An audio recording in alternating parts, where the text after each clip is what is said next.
in all of the research and in all the studying that you've done, have you identified certain types of people who are more prone to have like their mental immune system compromised? Sure. So this isn't research that I've led by any means, but I can speak to it.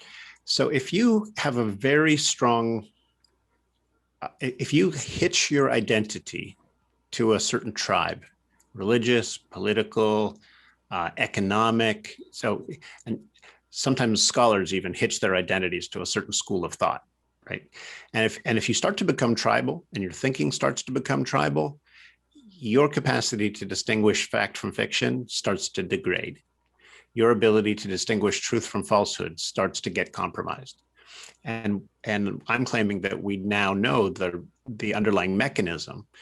Basically, if you start, so suppose you identify as a capitalist or identify as a Democrat or identify as a Republican, and you start to do that in a very ardent tribal way, then any information that comes along that has the potential to modify and improve your understanding starts to feel like a threat. So genuinely enlightening information feels like it's threatening your identity. And so your mind starts to generate antibodies and attacks it.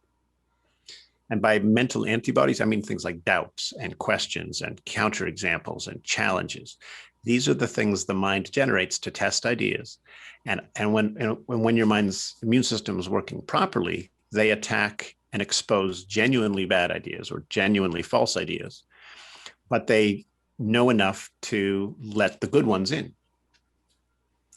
So that's right. It's awesome that you pulled that up, the politics aspect of it, because I actually specifically can identify with this right off the bat. I used to be registered Democrat, and what had happened in the kind of early goings, I mean, you start doing it when you're 18, right? So then all of a sudden, like, you just kind of like, oh, this is all a part of me.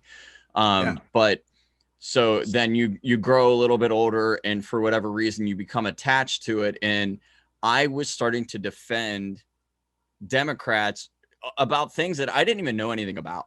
It was just because I was registered as that. So if you were criticizing it, you could have been completely correct, and I had no idea. But it was my team; it was the side that I was on, and it was serving no purpose. But I was just carrying water for them. You know what I mean? That's a beautiful example. And you expressed that so well, because I think you just captured the way it feels, right? You know, you belong to tribe X, somebody raises or says something that threatens your tribe X, and you go to its defense without even really knowing, if your tribe is right about that. Yep. Yeah. It's been a minute. Oh, go ahead. Well, I was just going to say, I think we're all prone to this to some degree.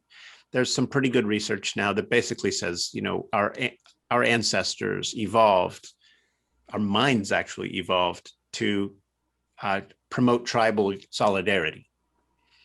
And so when you identify with a tribe, you want to think, you need to think in ways that keep you in good standing in that group.